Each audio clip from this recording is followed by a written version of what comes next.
आज हम लोग देखेंगे पार्ट 5 मल्टीप्लिकेशन एंड डिवीजन का। और इसमें टाइप 9 को हम लोग देखेंगे। क्वेश्चन नंबर 24 और 25 इसमें दो क्वेश्चन दिए गए हैं। प्रथम क्वेश्चन में आप देख पा रहे हैं कि इसमें जो क्वेश्चन लिखा गया है, भाग के एक प्रश्न में भाजक भागफल का 10 गुना है। भाजक भागफल का 10 गुना है। तो आप यहाँ देख सकते हैं कि भाजक जो है भागफल का 10 गुना है। फिर यहाँ पर कहता है तथा शेषफल का 8 गुना है। यही जो भाजक है सर, ध्यान दें, यही जो भाजक है शेषफल का 8 गुना है। शेषफल का 8 गुना है। जबकि फिर कहा गया है कि यदि शेषफल 30 हो, यदि यहाँ पर जो शेषफल दिया गया है, शेषफल ये 30 दिया गया है। इसलिए अब आप यहाँ देख सकते हैं कि भाजक बराबर शेषफल आपके पास यहाँ पर है और शेषफल 30 दिया गया है, मतलब 30 गुने 8 ये आपका आ गया है भाजक। आगे भी हम देखते हैं यहाँ पर कि भाजक आपको मिल चुका है और फर्स्ट में यहाँ पर दिया गया भाजक, ये भागफल गुने 10 दिया गया है। तो भाजक का मान यदि हम 30 गुने 8 भरते हैं और फिर बराबर आप यहाँ देख पा रहे हैं कि आपके पास भागफल गुने 10 दिया गया है। तो ये हम का भागफल और गुने 10 कर देते हैं। बताइए सर, यहाँ पर 0 से 0 कट जाएगा, तो यहाँ पर ये जो भागफल प्राप्त होगा सर, यह आपके पास 24 हो गया। आगे हम बात करते हैं कि फिर आगे क्वेश्चन में कहा गया है, बात को ध्यान से समझें। क्वेश्चन बोलता है कि भाज्य क्या है। ध्यान दें, भाज्य क्या है तो हम जानते हैं, यहाँ पर बात को समझिएगा कि भाज्य बराबर भाजक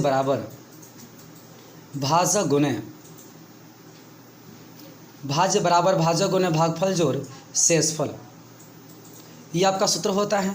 तो यहाँ से जो आपका भाज्य आ जाएगा, भाज्य बराबर भाजक आपके पास दिखाई दे रहा है कि आपके पास 30 गुने 8 दिया गया है, 30 गुने 8।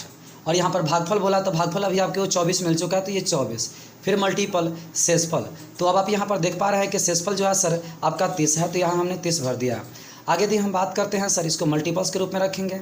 आगे दी हम बात करते हैं तो यहाँ पर भाज्य जो होगा सर वह क्या होगा। जब आप इसको कैलकुलेट करते हैं, यहाँ से 30 और यहाँ भी 30 है, तो 30 आप कॉमन कर सकते हैं। फिर यहाँ पर 8 गुने 24 और प्लस 1 हो गया।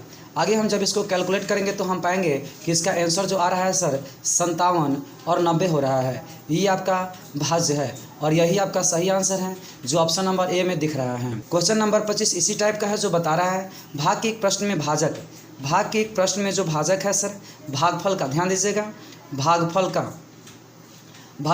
का मतलब गुना होता है। 12 गुना है तो 12 से हमने गुना कर दिया। तथा फिर कहता है कि शेषफल का, यही जो आपका भाजक है शेषफल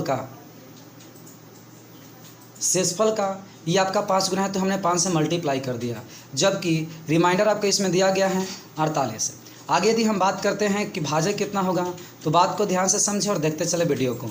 शेषफल इसमें आपके पास 48 दिया गया है, तो 48 गुने 5 ये आपका भाजक आ चुका है।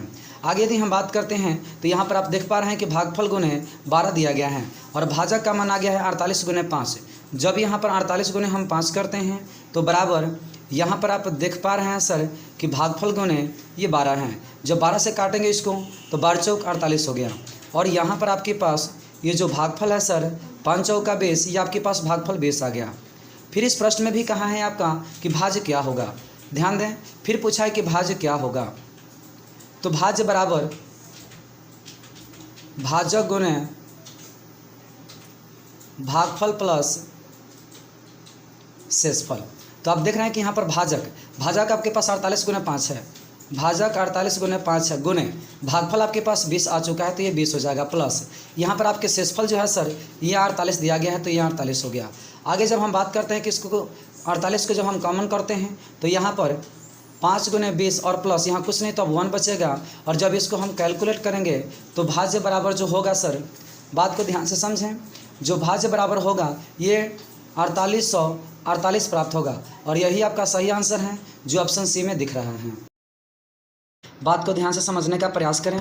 सर ये जो क्वेश्चन नेक्स्ट है ये बता रहा है किसी संख्या को 20 से गुना करना था, किसी संख्या को 20 से गुना करना था, परंतु उसे 20 से भाग दे दिया गया। परंतु उसे क्या किया गया, 20 से भाग दे दिया गया।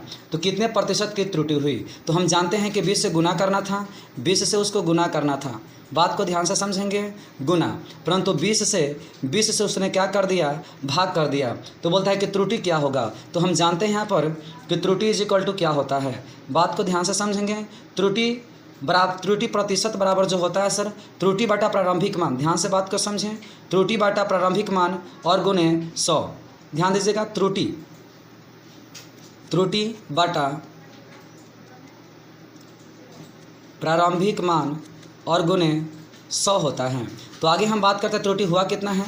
तो 20 से गुना करना था, परंतु 20 से उसने भाग दे दिया, 20 से उसने भाग दे दिया, मतलब कि यह 1/20 हो गया। और मेन प्रारंभिक मान इसका कितना था, तो 20 था, प्रारंभिक मान इसका 20 था।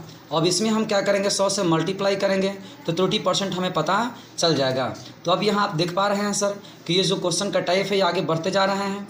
20 में 20 से जब मल्टीप्लाई करेंगे तो 400, और 400 में से घटेगा तो आपका हो जाएगा 399 बटा, ये फिर 20 बटा में आएगा और फिर पलटेगा तो ये 20 गुने 20 अर्थात ये भी आ जाएगा आपका 400, और फिर मल्टीप्लाई 100, 00 से 00 कैंसिल हो जाएगा। और जब हम इसको भाग देते हैं तो आपका जो कैलकुलेशन करने के बाद आएगा 99.75%, यही आपका जो है सही आंसर होगा।